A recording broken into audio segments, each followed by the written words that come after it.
আজ চট্টগ্রামে জঙ্গল সলিমপুর পরিদর্শনে গেছেন স্বরাষ্ট্রমন্ত্রী সালাউদ্দিন আহমেদ। এ বিষয়ে বিস্তারিত জানাতে আমাদের সাথে যুক্ত হচ্ছেন সহকর্মী ইবেন মীর। ইবেন, স্বরাষ্ট্রমন্ত্রী কি এখনো সেখানে রয়েছে কিনা, কোনো সিদ্ধান্ত বা নির্দেশনা এসেছে কিনা?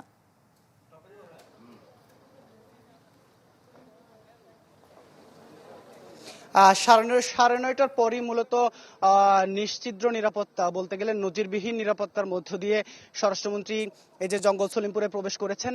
আমরা তার প্রবেশের সাথে দেখেছি একেবারে প্রশাসনের ঊর্ধ্বতন সব কর্মকর্তাই আসলে তার সাথে আছেন। তিনি ভেতরে যে অস্থায়ী যৌথ বাহিনীর ক্যাম্প রয়েছে আলীনগর প্রাথমিক ও উচ্চ বিদ্যালয়, সেখানে ভেতরে এখন বৈঠক করছেন। বৈঠক শেষে বের হয়ে এখানে যেহেতু কয়েকটি প্রকল্প বাস্তবায়নের কথা রয়েছে, সে জায়গাগুলো পরিদর্শন করার কথা এবং পাশাপাশি তিনি ব্রিফিং করারও কথা রয়েছে।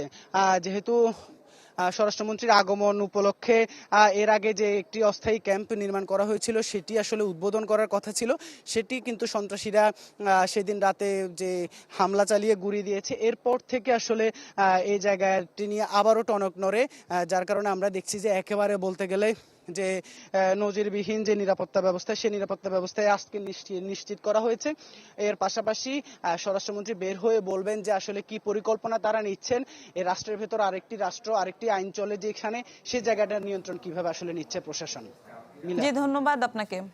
চট্টগ্রাম থেকে সহকর্মী ইবেন মীর আমাদের সাথে যুক্ত হয়েছিলেন।